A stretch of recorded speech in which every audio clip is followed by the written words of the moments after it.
General meeting હતી, એમાં અમે મહિલા દિનની ઉજવણી કરી અને મહિલા દિનની ઉજવણી એટલા માટે કરવાની કે મહિલાઓ જાગૃત થાય, પોતાના આત્મવિશ્વાસને પ્રબળ બનાવે, એ લોકો આગળ વધવાની હિંમત રાખે, એટલા માટે અમે બધી મહિલાઓને ભેગી કરીને અમે મહિલાઓને એ પ્રોત્સાહન આપવા માંગીએ છીએ કે પોતાનામાં જે બી આવડત છે, જે બી એ પોતે કરી શકે એમ છે, એને પોતે પૂરું કરવા માટેની હિંમત રાખો અને આગળ વધો. સમાજને મહિલા વગર આગળ વધવાનું કોઈ જરૂર થતું જ નથી, કારણ કે મહિલા હશે તો જ સમાજ આગળ વધી શકશે.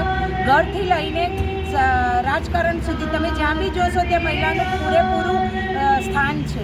તો અમે એવું એટલું જ કહેવા માંગીએ છીએ કે દરેક મહિલા સશક્ત છે અને સશક્ત છે એનું પુરવાર કરવાની જરૂર નથી, એણે કરીને માત્ર બતાવવાનું જ છે. અમે હેતલ દીદીને પારુલ દીદીને બોલાવેલા, બ્રહ્માકુમારીવાળા, અને પ્રીતિબેન પાંડે યોગ ટ્રેનર, યોગ કોચ છે ઓલ ઇન્ડિયા ખાતે, અને જાગૃતિબેન મનીષાબેન ટ્રેનર કોચ છે. બાકીના યોગ ટ્રેનરો હતા. યોગ વિશેની માહિતી સારી મળી અને બ્રહ્માકુમારીમાં પારુલ દીદીએ આવીને બી એમને બી શાંતિ માટે સારી રાખી. 4 મહિનાના પ્રોજેક્ટ વિશે અમારા સભ્યોને બધી જાણકારી આપી અને પ્રોત્સાહન આપ્યું કે આ બને એટલા તમે પ્રોજેક્ટને આગળ વધારવા અમને સહાય હતો એમ અમે નારીને આગળ વધારવા માંગીએ છીએ. અમારું મહિલા મંડળ આજે 71 વર્ષથી ચાલતું છે અને આજે અમારો વાર્ષિક આજે અખિલ હિન્દ મહિલા સંગઠન દ્વારા એક સુંદર મહિલા સંમેલન રાખવામાં આવેલું હતું. મહિલાઓની આંતરિક શક્તિઓને જાગૃત કરી અને એમની શક્તિઓનો ઉપયોગ કરી સ્વસ્થ મહિલા બની અને સ્વસ્થ નારી સ્વસ્થ સમાજનું નિર્માણ કરી શકે એ માટે મહિલા નારીને શક્તિશાળી બનાવી ઘરમાં પણ પરિવારને પણ સુખ શાંતિમય બનાવી શકે છે. ને એટલે જ જ્યાં નારીનું પૂજન થાય છે ત્યાં દેવતાઓનો વાસ, એટલે કે ઘરમાં સુખ અને શાંતિ રહે છે. તો નારી પૂજનીય યોગ્ય બને, એટલે કે નારી પોતાની આંતરિક શક્તિને ઓળખી અને એને સેવાના કાર્યમાં લગાવે તો અવશ્ય સમાજમાં સુખ અને શાંતિ ફેલાવી શકે છે. તો મહિલા દિવસની ખૂબ ખૂબ શુભકામનાઓ સાથે સર્વ મહિલાઓને પ્રેરણા છે કે આંતરિક શક્તિઓને જાગૃત કરી પોતે ખુશ રહી, સ્વસ્થ રહી, પરિવારને પણ ખુશહાલ બનાવે.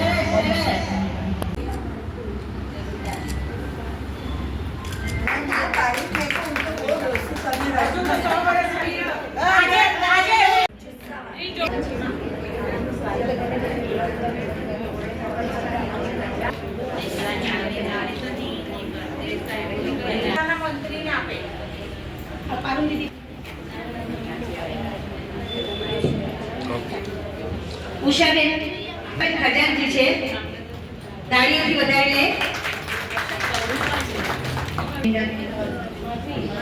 માધવીબેન આવશે. ઓકે.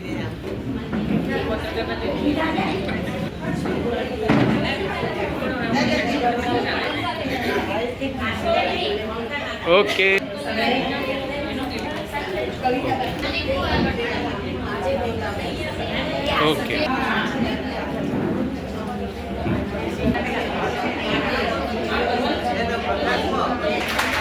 અને આ કાશ્મીર આવે જે LIC-માં સર્વિસ કરે છે છતાં પણ અમારા મહિલા મંડળના પ્રોગ્રામમાં આવે છે ટાઈમ મળે ત્યારે. હંસ ઉષા ભાભી, ઉષાબેન પાઠા.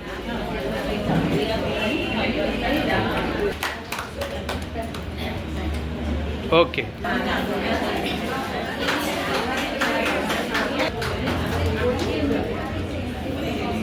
પીટી મેમ્બરનું સ્વાગત પતી ગયું હોય તો આપણે વિજયબેન કંસારાને યુવા વિશે કઈ માહિતી આપી છે. 5 મિનિટ ખાલી થઈ જાય.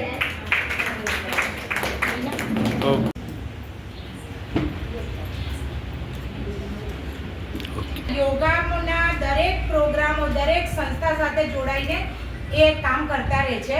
તો આપણે આપણા સભ્ય પણ છે અને આપણા સમાજને કંઈ સાચા રસ્તે વાળી રહ્યા છે, એટલે આપણે એમ થાય કે આપણે એનું સન્માન કરીએ તો હજી આગળ વધુ કામ કરે.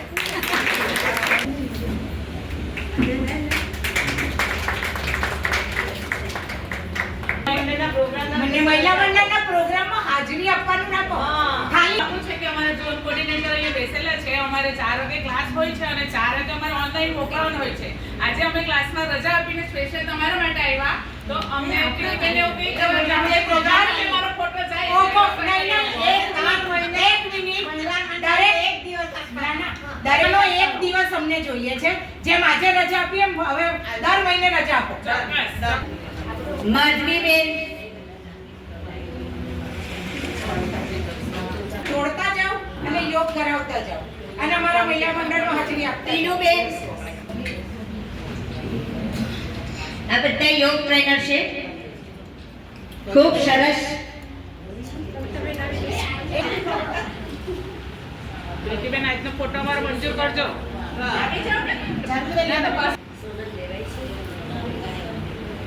આવશે ને? ઓકે. અરે સોરી, સોહેલબેન પટેલ.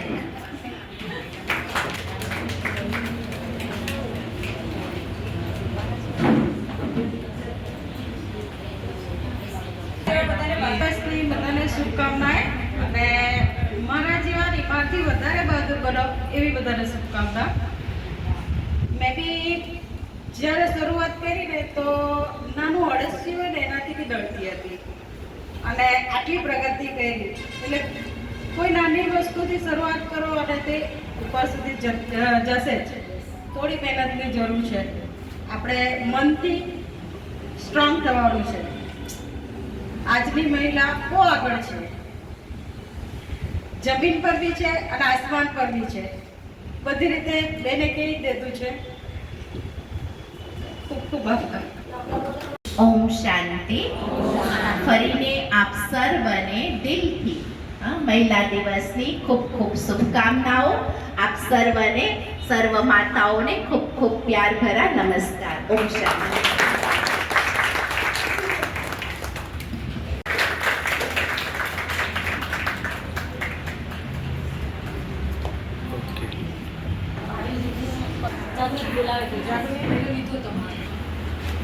સૌને જય શ્રી કૃષ્ણ.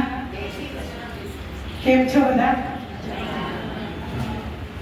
બધા જૂના અને જાણીતા પરિવાર મહાનુભાવ, ખૂબ જ કેટલા વર્ષ કહીએ કે 20 વર્ષથી પણ વધુ, કેમ કે બાબા અને બેબી અતુલ વિદ્યાલયમાં એમના જ હાથના નાસ્તો કરી અને આગળ વધે. મીનાબેન સાથે જે શાંતિના દૂત આંતરરાષ્ટ્રીય સ્તર પર શાંતિ અને પ્રેમના ભાઈચારાના ભાવ લઈને એમનો પ્રચાર પ્રસાર કરી રહ્યા છે એવા તે આવેલા દીપિકા દીદી, કમિટીના સભ્યો.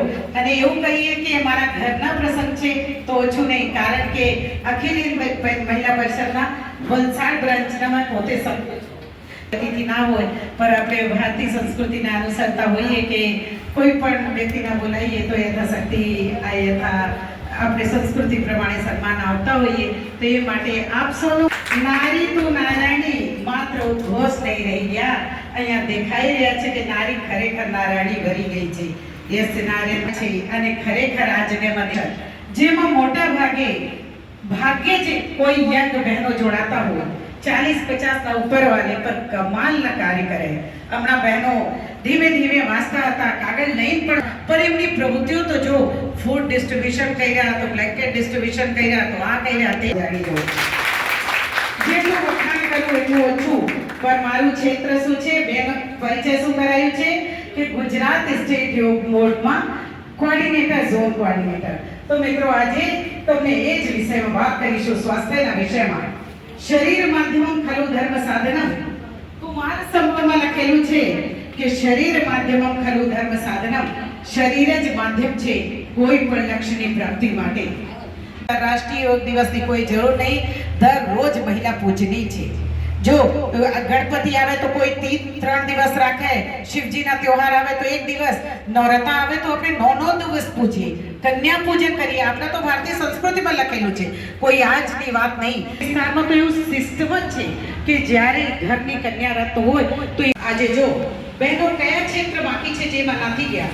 ફાઇટર પ્લેન ચલાવી આવ્યા. હમણાં જ્યારે યુદ્ધ થયું તો 2 યંગ છોકરીઓ જેમની સુકાની સવાડી યાદ છે ને, 2 બહેનો છે, અવની ચતુર્વેદી અમારા ગામની છે. જે હોય, છાયડા હોય, ગરમી હોય, ઠંડી હોય, જય હોય, પરાજય હોય, ખુશી હોય, આનંદ હોય, દુઃખ હોય, દરેક પરિસ્થિતિમાં જે સમ રહેતા હોય તેમને યોગી કહેવામાં આવ્યું છે.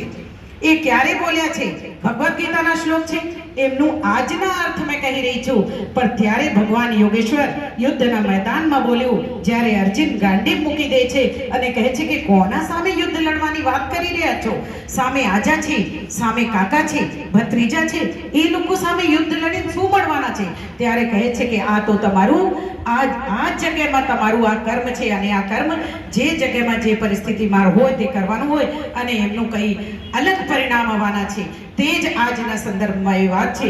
તો ગીતા, ભગવદ્ ગીતા માત્ર પુસ્તક નહીં કે જેમનું આપણે કંકુ ચોખા કરીએ, એ સંપૂર્ણ જીવનના મેનેજમેન્ટ શીખવાડે છે. જે કદાચ IIM અમદાવાદના સ્ટુડન્ટ પોતાના જીવનના મેનેજમેન્ટ ના સમજી શકતા હોય, એ જો તમે ભગવદ્ ગીતાના એક શ્લોકના અર્થ સાથે માત્ર કદાચ તમે એમની રોજ પૂજા કરી દેતા હોય, કદાચ તમે એક શ્લોક સાંભળી લેતા હોય, પણ એ જાણવાનો પ્રયત્ન કર્યા કે એમાં લખેલું શું છે. બીજા અધ્યાય કરીશું. કેટલો ટાઈમ આપ્યો છે?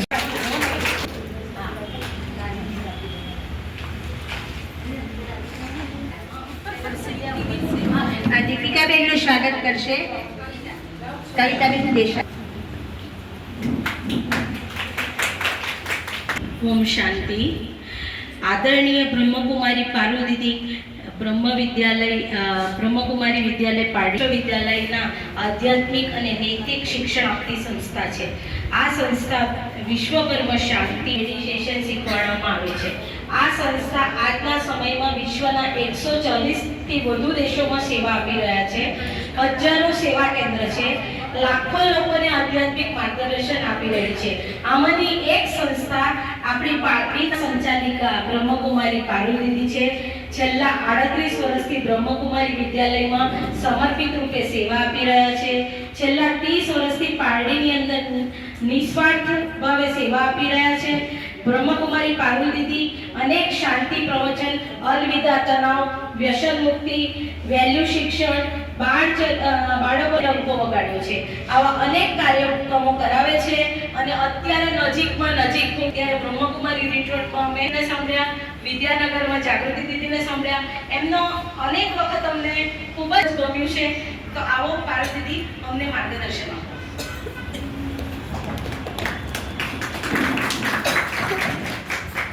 ઓમ શાંતિ.